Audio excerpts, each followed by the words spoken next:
Hello everyone, welcome back again. I'm so sorry.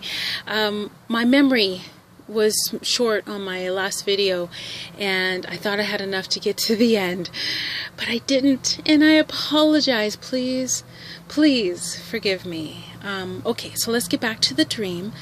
Where we ended off, I was in that white room. It was all white with a small staircase off to the side, and there was nothing in the room, just that tiled floor. And I'll show little clips of all this. And I had stumbled across the room. Okay, so that was the tiled floor I saw in my dream.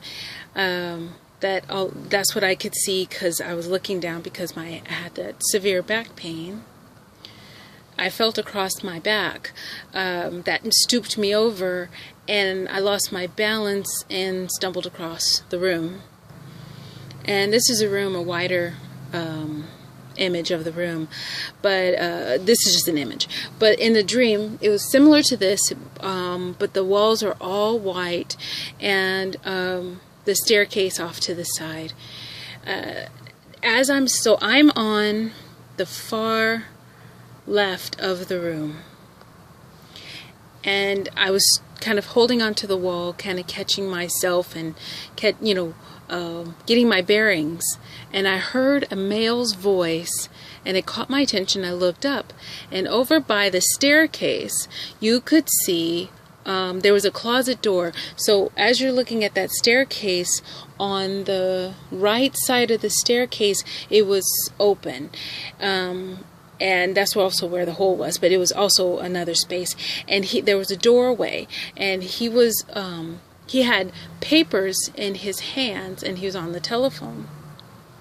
This is what he looked like. So while I'm stooped over, I see a man with a beard, glasses, and actually his hair had a curl to it, with a lime green shirt on, standing at the door with these scrolled up paper over his shoulder.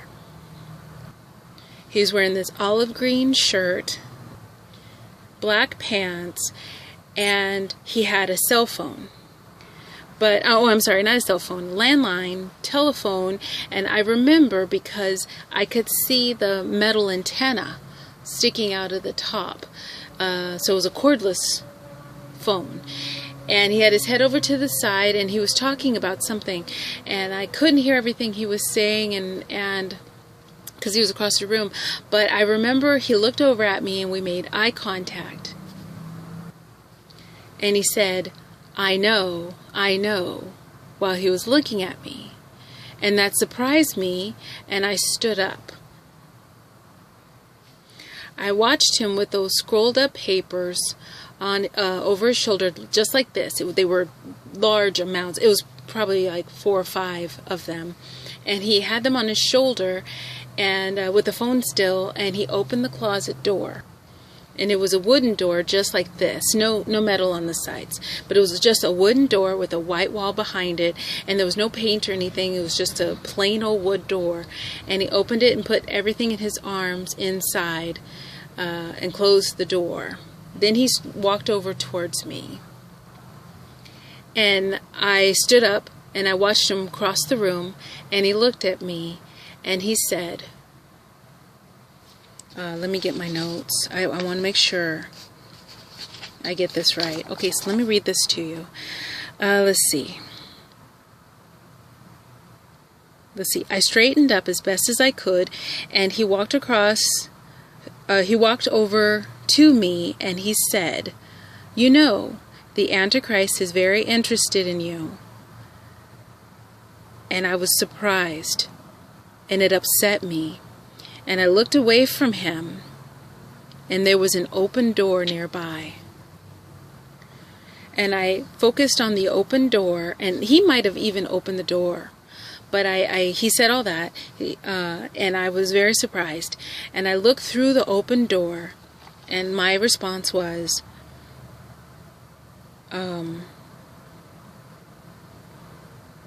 so he said, you know, the Antichrist is very interested in you.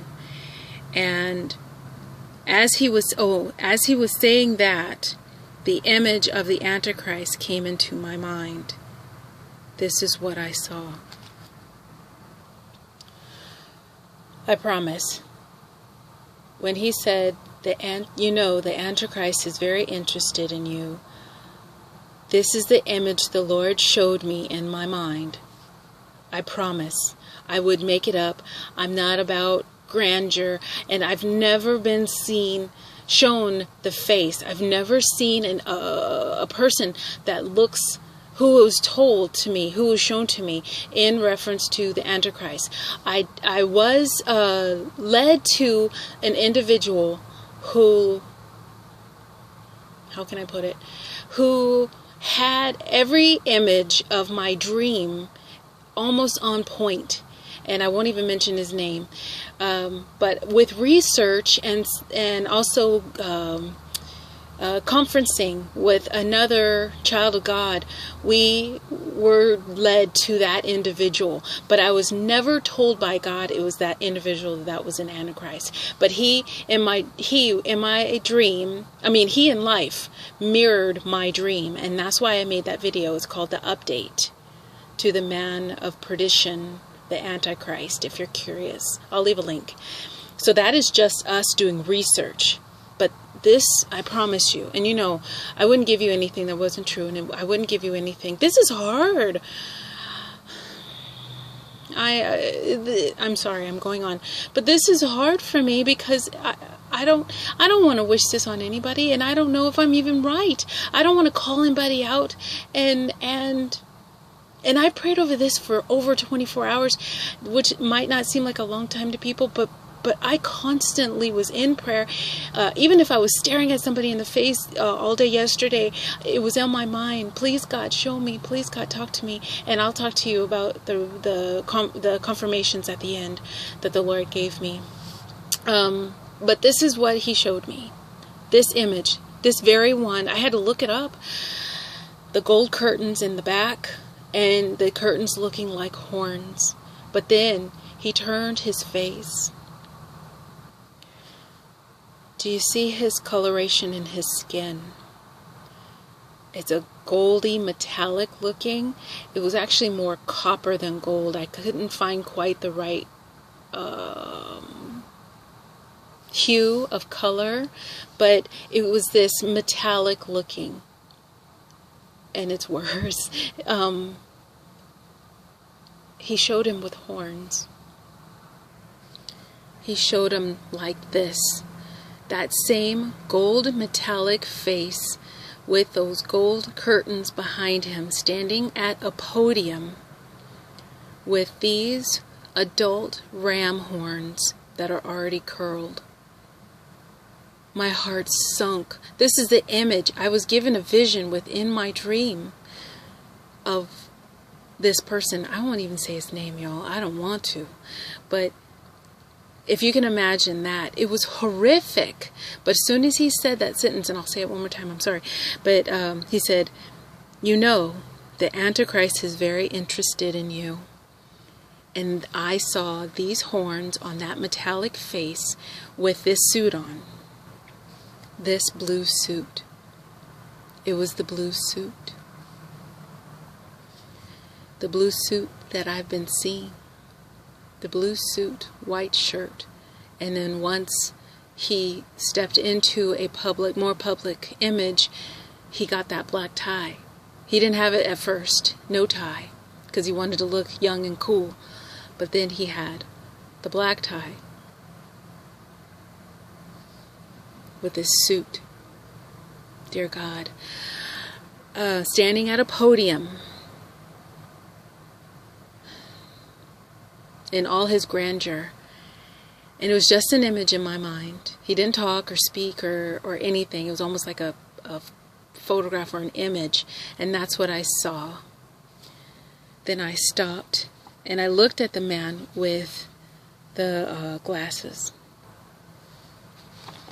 Okay, let me go back to my notes. Let's see. So I'm just reading my notes. He said, that person, I still don't want to say his name, standing at the podium wearing the blue suit and black tie, he had horns coming out from either side of his forehead, goat horns or ram horns, large, like they were already starting to curl like a ram. His face looked like copper or bronze and had a half smile. I could see the gold curtains behind him, and I felt sadness. This is how I woke up from the dream, I promise.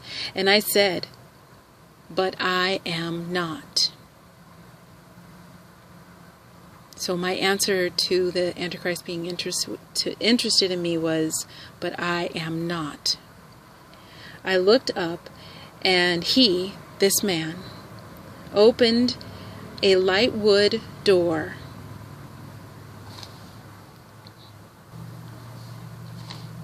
And I went through to another room that was also very light and bright. I walked through the door, and that was the end of the dream. Okay, that was from my notes. Oh, so that was, I was actually given an image of the Antichrist, and it was without a doubt a non-human being, or a human being that's been converted, because he had those horns coming out of his head.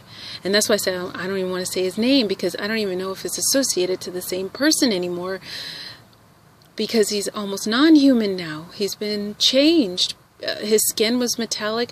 Even his suit had kind of a sheen, metallic suit look to it.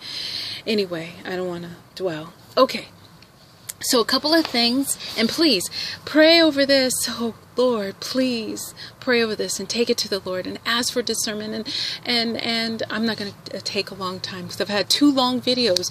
And again, I apologize, I got cut off from the last one, but my memory ran out for my card. So I deeply apologize for the 2 videos.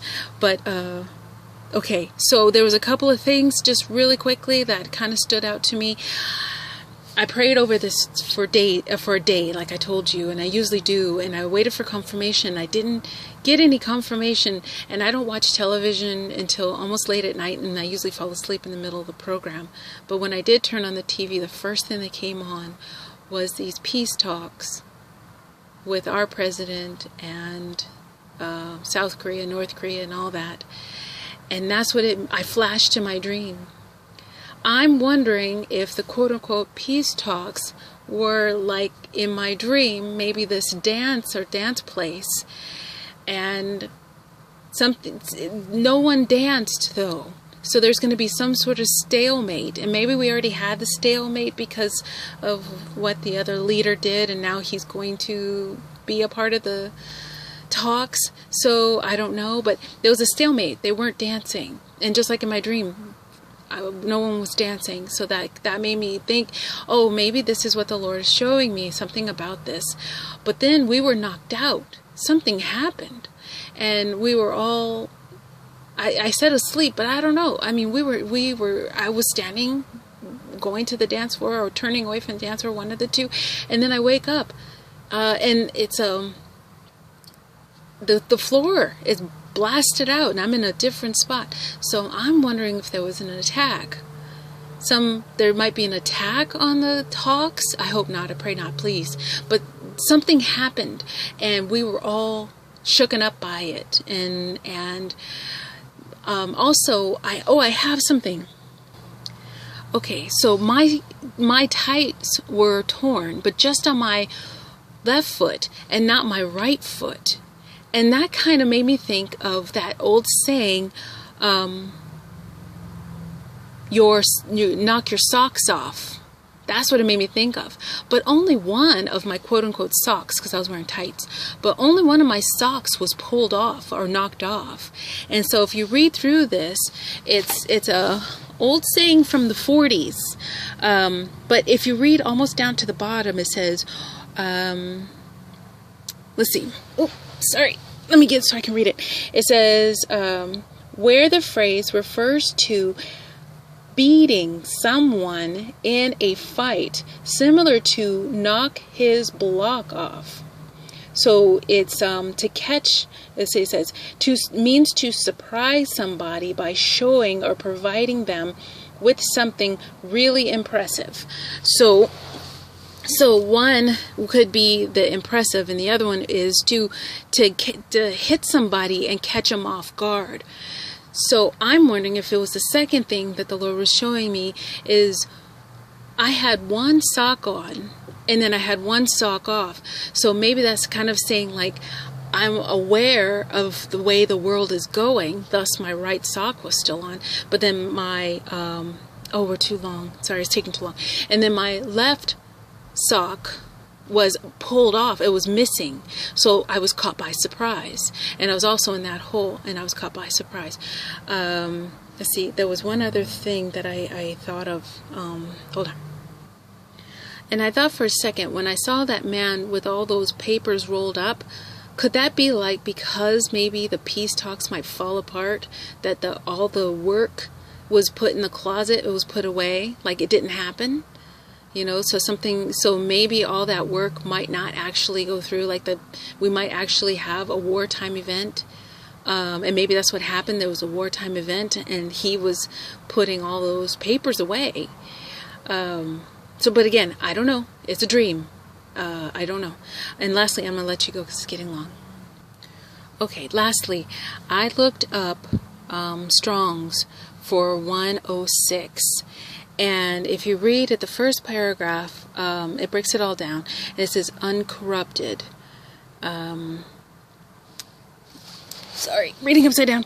Uncorrupted, unleavened, the Paschal feast, a feast of the Hebrews, uncorrupted, sincere. And if you read down at the bottom, it says, the festival on which of 7 days of the Israelites, this is the definition of Paschal. Paschal, the festival in which for 7 days the Israelites were accustomed to eat unleavened bread in, the commemoration of their exit from Egypt.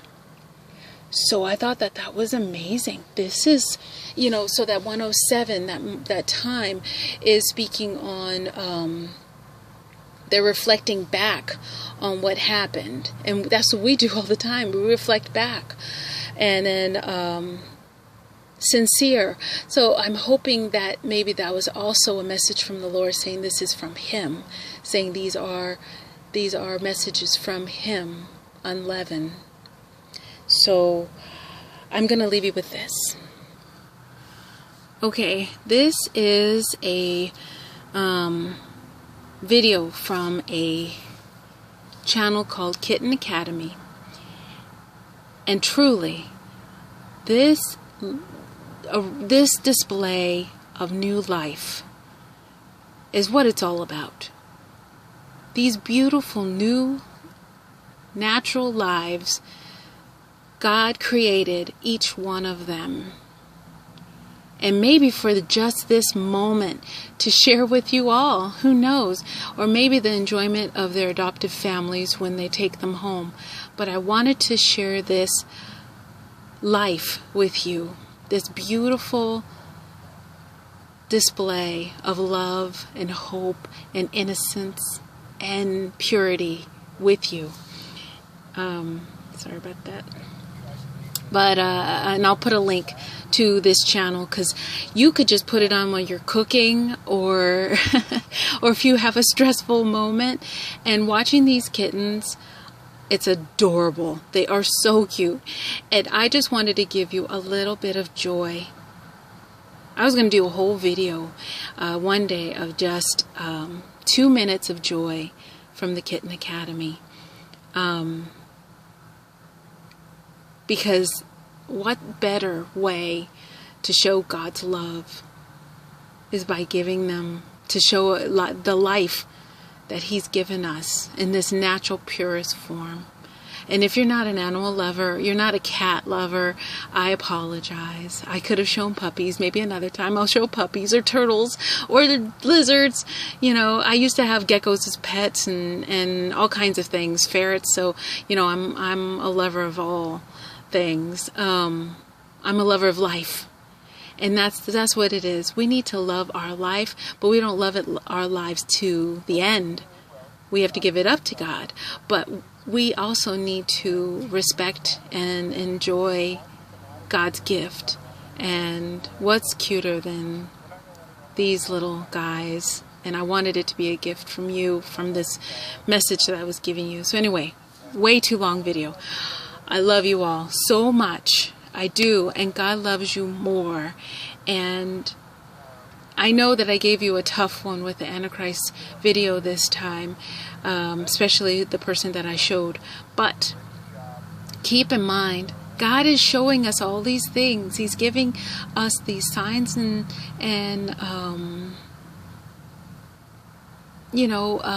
visions and dreams to warn us, to make us aware. Not to make us fearful, but to make us mindful.